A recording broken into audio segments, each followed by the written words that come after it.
During the Virtus Pro Astralis game at EPL on Train, there was actually quite a nice T-pistol that came out of VP, and I'm just going to show this from the CT side just to start off with.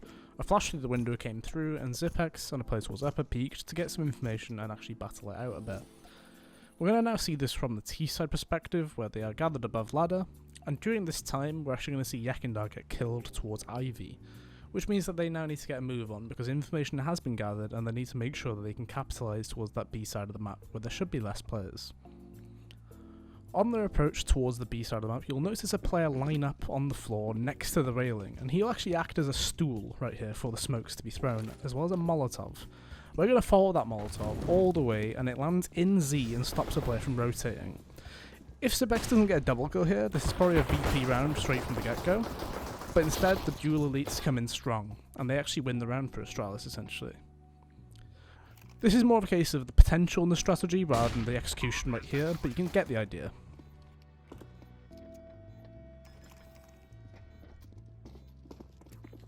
So as usual, we'll go through the POVs. Bust is going to be the first one up, and he has the P250 and has the battle towards upper to start the round. So of course the way that you actually use the P250 on pistol rounds is very different to how you might use it on an eco round, especially because you know you don't have many bullets, right? You've only got 26 from reserve, 13 in the initial clip, and you need to make sure you have enough to actually battle later on as well.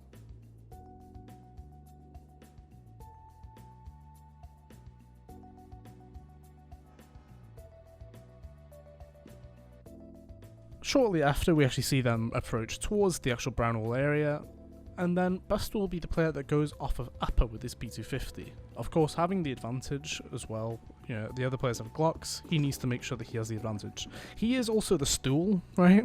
And you do need to line yourself up in a specific way just to make sure that the Molotov can land.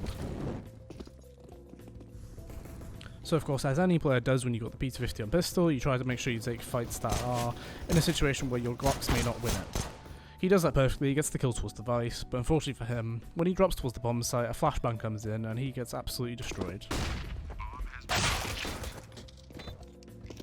Next up for us is SANJI. He has some flashbangs in this ordeal, and I believe he did drop the P250 across towards Buster as well. So for the most part, when you don't have armor on the actual pistol rounds, you'll kind of need to play, or you need to play aware that you do have no armor, right? The aim punch is a possibility, so you might play a bit differently on the way you peek. But as well as that, you are essentially a support player, right? SANJI is probably the best example of a support player in and out of the game. It seems like in other rounds and buy rounds and stuff like that, he will take the sacrifice. Sometimes he is literally just there to drop Jame and AWP and then go into a round with like a pistol or something. So not surprising to see him have the grenades in this instance. Like I said, as a few seconds have passed, the kill towards Yakindar comes through. They'll then get ready to line up their execute, and SANJI, as I mentioned, has grenades, so he'll be throwing the flashbangs through the window. The flashbang lineups aren't too complex, they actually just go straight over the window, really. There's nothing special about this. It's very lucky that he actually gets the trade here as well, because Xyp9x has those dualies, right? They've got an incredible fire rate and there's plenty of bullets in them, so the fact he got the headshot out was great, but unfortunately the push was too fast. So qikert is actually the man who has the Molotov and the smoke, so this is probably going to be the most fancy bit of the video, of course. He starts the round by going towards team main to get some information if there is any players close towards ladder.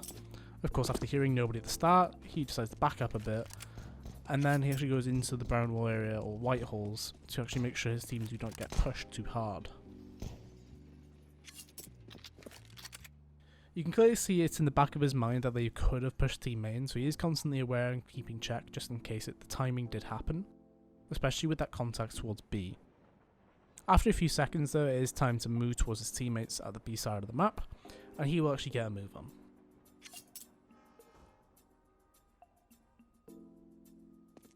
With the knowledge of multiple players being towards Ivy, he starts to run because they need to get the execute through. So the smoke lineup is pretty straightforward, as you do just aim right in the centre of the crosses of the rail, and then the jump throw is lined up with the bottom left of the B. Shouldn't take too much to practice this one. He's actually going to get obliterated though by Xyp9x's dualies. So Jame is also part of the attack. He is the player with armor that comes through into the burst down the lower ramp. So as I said, the same thing with Buster and Sanji really. They hear the attack towards B, and Jame, as soon as he hears contact towards lower, he pulls away because it sounds like a lot of players. So this is a smart decision to make, because then you get them to force them into essentially a close corridor, right? And typically with Glocks, that is your advantage. You've got a lot of bullets, the USP is a bit more, or USP and P2K are a bit more specific. You need to make sure you land headshots, whereas Glocks, you can just spam them like anything. So after a few seconds of actually waiting, they decide to venture down, same as the other 3 players. So Jame makes sure to shoulder peek a lot of these angles just to make sure that you do clear everything very, very proficiently. Due to him having armor, he will be one of the players that actually gets sent out towards lower. The issue with this is essentially the noise that they make, I guess. So Xyp9x is very ready for it, and the flash might need to be a bit better.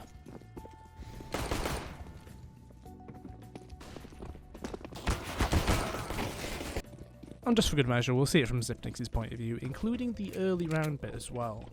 So he hears players close and calls for the flashbang, and then if they had been in vision, he probably would have got the kills there instead of later on in the round.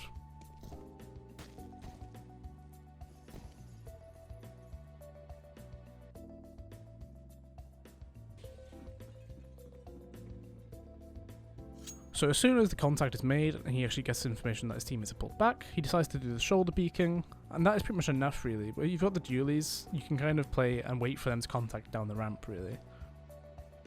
So the kill on Yakunda comes through, they call there's nobody else Ivy. He'll actually see nobody still until the last second right there of his shoulder spot.